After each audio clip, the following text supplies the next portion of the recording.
Hey Ninja Nation, welcome back. I am so excited for Secret 5. BAMFAMs! Book a meeting from a meeting. When you get good at this secret and when you understand the impact that it can have on your business, no more running appointments where you walk away feeling really good, like, man, that appointment really well. They're gonna be a client. They were excited. And then all of a sudden, time passes and interest wanes and emails start going unanswered and meetings get pushed, canceled, or no show. Friends, Secret 5, book a meeting from a meeting will virtually eliminate the confusion and the la-la land that so many good deals go to die. Let's dive straight in. This is your golden rule. BAMFAM ensures momentum, eliminates ambiguity, and keeps the decision maker engaged in your sales process. The goal is very simple. We want to end every single meeting with a clear next step. Whether it's presenting the proposal, educating the employees, completing the enrollment, whatever the next step is, perhaps it's running a value gap meeting, always end the previous meeting with Secret 5, booking a meeting from a meeting, always have the next meeting booked, always. What you're gonna learn in this section, why BAMFAM is so incredibly critical for maintaining momentum and closing more deals, how to recap effectively so that you build alignment and trust with the decision maker, the best way you can present a proposal without overwhelming or boring your decision maker. This is insurance after all. Strategies to uncover hidden objections. This is a big one, y'all. Uncover hidden objections before they tank your deal. How to confidently structure the proposal where the DM directly pays for benefits. No more, for those of you that have your value proposition tied to it, no direct cost to you, we're gonna get rid of that stinking thinking. Step 1, you're going to recap their desire from the previous meeting. Recap their desire. Start by grounding the conversation in what matters to the decision maker, which was their desired outcome. What to do? There are 3 major steps you're going to follow. Number 1, thank them for their time yet again. Show genuine appreciation, enthusiasm. An example of how you can do that. Thank you so much for meeting with me again today. I'm excited to show you how we can help you with your, and then whatever their desired outcome or whatever their goal was from your first meeting. Number 2, restate their goals. Use their words to confirm what they want to achieve. Example, last time you mentioned that your top priority was specific outcome, and today I'm going to show you exactly how we're going to go about making that happen. Example, today I'm going to go over the proposal, answer any questions, and if this feels right to you, we'll discuss the next steps. If you don't feel like it's right, you can simply tell me that we're not moving forward. Very similar to what I taught you to do in Secret 4 with decision maker meetings. Step 2, it's now time that you've set the tone for the meeting. You've let them know what you have restated what their goals are. There's alignment and clarity on there. Step 2, page 52, review the proposal. Present your proposal in a way that directly ties back to the decision maker's goal and keeps them very engaged with what you have to say. What do you want to do here? There are 5 key steps I've outlined for you on reviewing the proposal. Number 1, use visual aids. Have printed copies or a screen share if you're doing this virtually for an easy to follow outline or easy to follow process. Number 2, customize the proposal, especially when you're getting defined contributions, when they're spending their money. Man, incorporate their logo, incorporate their key objectives, incorporate the specific details that they said was important to them back at your DM conversation. Listen, like, this is important. Most people kind of screw this up and they brand it with all of their logos and they brand it with all of their taglines and their catchphrases. And there's a time and a place for you to have your branding and your logo. That's, yeah, sure. But the only thing better is the prospect's logo, the prospect's key objectives, the prospect's goals. Sweeter music, just like their name is the sweetest music in the world, so is their logo more important than yours. So to recap, number 2, customize the proposal, incorporate their logo, key objectives, and specific details. This should follow a repeatable template, but feel very tailored to each prospect. Number 3, focus on their goals. Make sure that you tie this proposal back to their desired outcome. Here's how this plan directly gets you that Jill insurance that you told me was so important during our first meeting. Or this plan allows you to have actual benefits that will protect the employee's paycheck. Or whatever your outcome is that you're delivering, tie the proposal back to what they said was important to them. Number 4, tell the story through Jack and Jill. Y'all, this is extremely powerful. Just like I taught you in Secret 4 with decision maker conversations, what we're going to teach you in Secret 6 with employee education. Yet again in BAMFAMs, the more you can articulate their current status quo, Jack, with their future state, Jill, the more they can see, when I move forward with this solution, I want to be Jill. I want Jill's outcome. We actually have clients that we work with that tell us they want Jill insurance because of how simple we make it for them to move forward.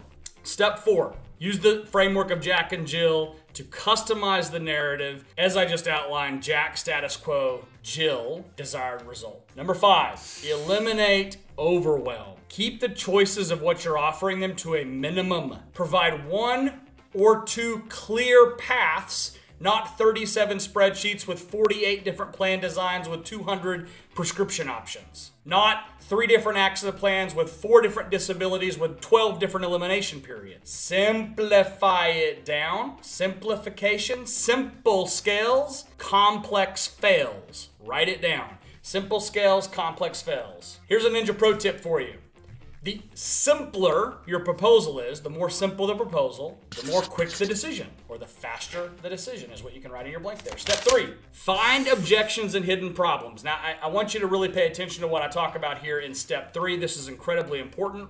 Many times, people will start adapting to this Jack and Jill framework. They see the power and how fast it moves their prospects through the sales process because it's just simple to understand and it eliminates confusion and reduces friction, and that's all good things. We want all those things.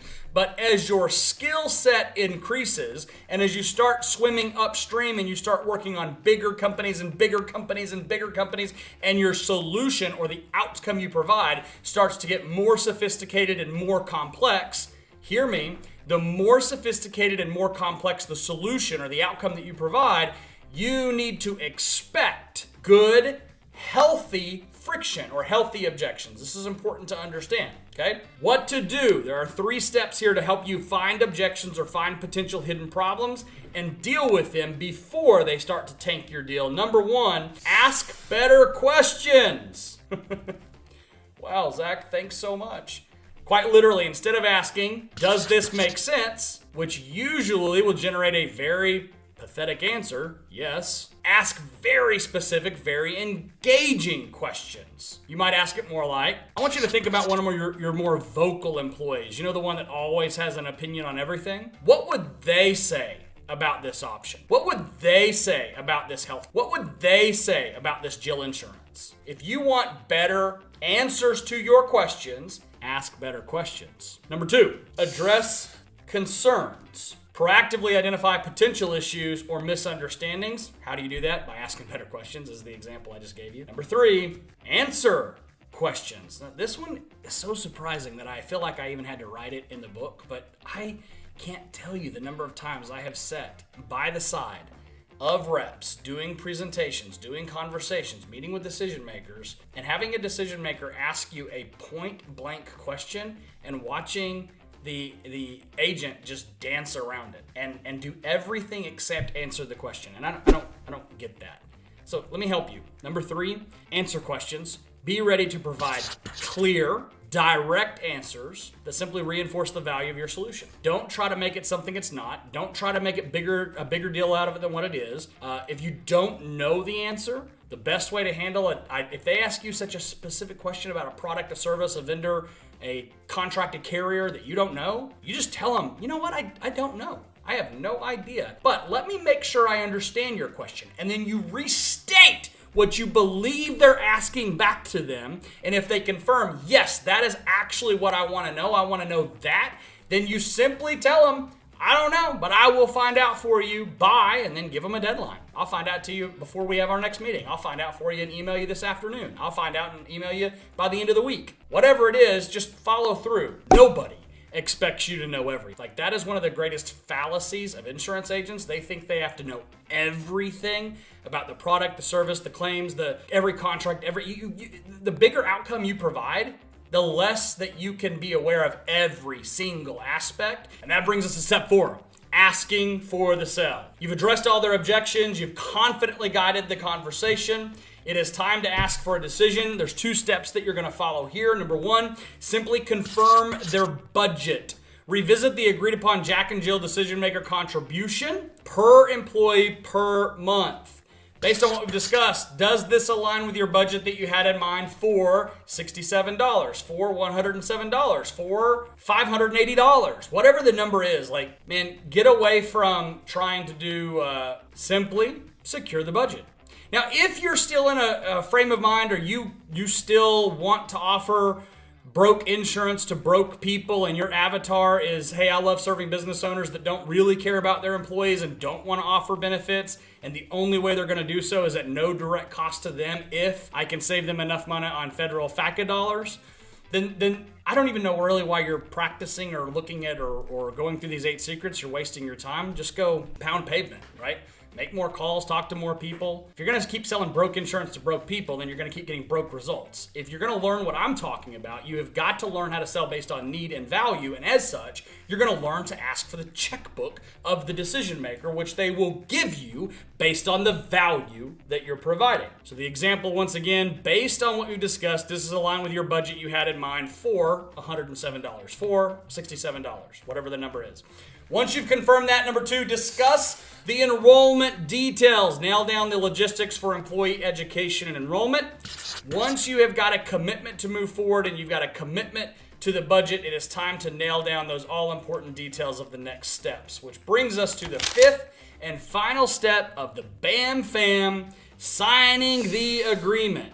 Close the deal, finalize the deal, secure the commitment, what to do. 2 major steps here for you. You may have an agreement that the carrier requires you to sign. You may have your own insurance agency and you have your own agreement. Whatever it is, have the agreement ready to go. Have any required agreements ready to fill out and sign, and have them sign it. Step number 2, this one's important. Make sure that both of you have total clarity on the next steps.